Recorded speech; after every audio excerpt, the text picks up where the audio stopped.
Assalamu alaikum students. Today we are going to start a topic that is the types of covalent bond on the basis of polarity. First of all, you have to know the definition or the meaning of polarity. Polarity means having two opposite poles. Opposite poles कब होते हैं? जब एक पोल पे positive charge हो और दूसरे पे नेगेटिव चार्ज हो. तो जब ऑपोजिट पोल्स की बात हो रही होगी तो उसको आप कहेंगे कि पोलर नेचर या पोलैरिटी वर्ड आप यूज़ करेंगे. We have two types on the basis of this polarity, non polar and polar. अब मीनिंग से आपको इस बात का अंदाज़ा हो गया होगा कि नॉन पोलर मीन्स जिसमें ऑपोजिट चार्जेस नहीं होंगे और पोलर मीन्स जहाँ पे ऑपोजिट चार्जेस होंगे जैसे कि पॉजिटिव एंड नेगेटिव. तो just look at the definition. A covalent bond में form between two similar atoms such as H2N2 etcetera. It can also form between two different atoms. आपको different atoms भी नज़र आ रहे हैं और सिमिलर एटम्स भी. ये जो कोवलेंट बॉन्ड है वो सिमिलर एटम्स के बीच में भी अब बन सकता है और डिफरेंट एटम्स के बीच में भी बन सकता है. तो सिमिलर एटम्स जो H2N2 O2 Cl2 ये सारे स्ट्रक्चर्स आपने पीछे कोवलेंट बॉन्ड जब हमने ड्रॉ किया तो ये आप पीछे स्ट्रक्चर्स पढ़ चुके हैं और ये वाले स्ट्रक्चर्स भी आप पीछे सारे किस तरह इनमें कोवलेंट बॉन्ड बनता है ये आप देख चुके हैं. लेकिन जब covalent bond when two identical atoms share electron pairs, identical means कि same atoms, जैसे कि ये आपको नज़र आ रहे हैं, both atoms exert the same force on the shared electron pair, such bond is called non-polar covalent bond.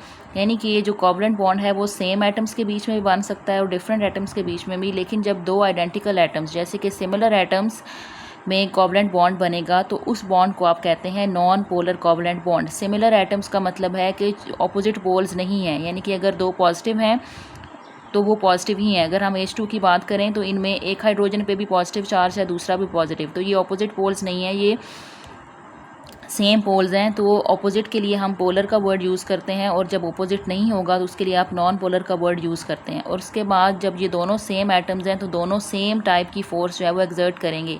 एक hydrogen दूसरे हाइड्रोजन पे सेम फोर्स एक्सर्ट करेगा, इसी तरह एक नाइट्रोजन दूसरे नाइट्रोजन पे सेम फोर्स जो है वो एक्सर्ट करेगा. So when the covalent bond form between two similar atoms having same poles it is called non-polar covalent bond. Polar covalent bond इसके opposite है कि when two different atoms share electron pair, जब दो different atoms एक दूसरे के साथ electron pair share करते हैं. दो different atoms आप HCl ले लें, H2O ले लें, both atoms exert different forces on the shared electron pair. अब क्योंकि दोनों atoms different हैं तो दोनों atoms की force of attraction जो है वो भी different होगी. The more electronegative atom pulls the shared electron towards itself with greater force.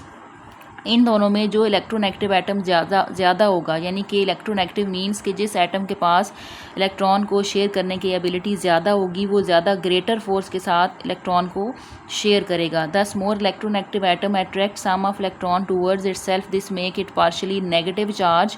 यानी कि जिसके पास इलेक्ट्रोनेगेटिविटी ज़्यादा है वो ज़्यादा स्ट्रॉन्ग फोर्स के साथ जो है वो दूसरे इलेक्ट्रॉन को अपनी तरफ शेयर कर रहा है तो वो नेगेटिव चार्ज कहलाएगा क्योंकि उसके पास एबिलिटी ज़्यादा है इलेक्ट्रॉन को अपनी तरफ अट्रैक्ट करने की. सो सेकेंड वन जो होगा जिसके पास एबिलिटी कम होगी वो पॉजिटिवली चार्ज कहलाएगा. इसी तरह दो अपोजिट पोल्स क्रिएट हो जाएंगे, एक नेगेटिव एंड पॉजिटिव, और जब दो अपोजिट पोल्स हों, दो डिफरेंट एटम्स हो तो उस बॉन्ड को आप कहते हैं पोलर कोवलेंट बॉन्ड.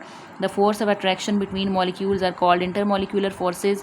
यानी कि अब जो फोर्सेज इन दोनों के दरमियान में बन रही हैं, दो डिफरेंट एटम्स के दरमियान में जो फोर्सेज ऑफ अट्रैक्शन है उसको आप इंटरमॉलिक्यूलर फोर्सेज कहते हैं. और पोलर कोवलेंट बॉन्ड में आप एग्जाम्पल कंसिडर करते हैं HCl की. ये आपको जो डॉट्स नज़र आ रहे हैं ये लोन पेयर्स हैं, यानी कि ये वैलेंस इलेक्ट्रॉन्स हैं. क्लोरीन के 7 वैलेंस इलेक्ट्रॉन्स, लास्ट शेल में जो क्लोरीन के 7 इलेक्ट्रॉन्स आते हैं और इसके ऊपर नेगेटिव चार्ज आ रहा है क्योंकि क्लोरीन की जो इलेक्ट्रॉन को अपनी तरफ अट्रैक्ट करने की एबिलिटी है वो ज़्यादा है एज़ कम्पेयर टू हाइड्रोजन. तो हाइड्रोजन के पास वैलेंस में एक ही इलेक्ट्रॉन आता है, इसके ऊपर पार्शियल पॉजिटिव चार्ज है. So this was all about the non-polar covalent bond and the polar covalent bond in nature.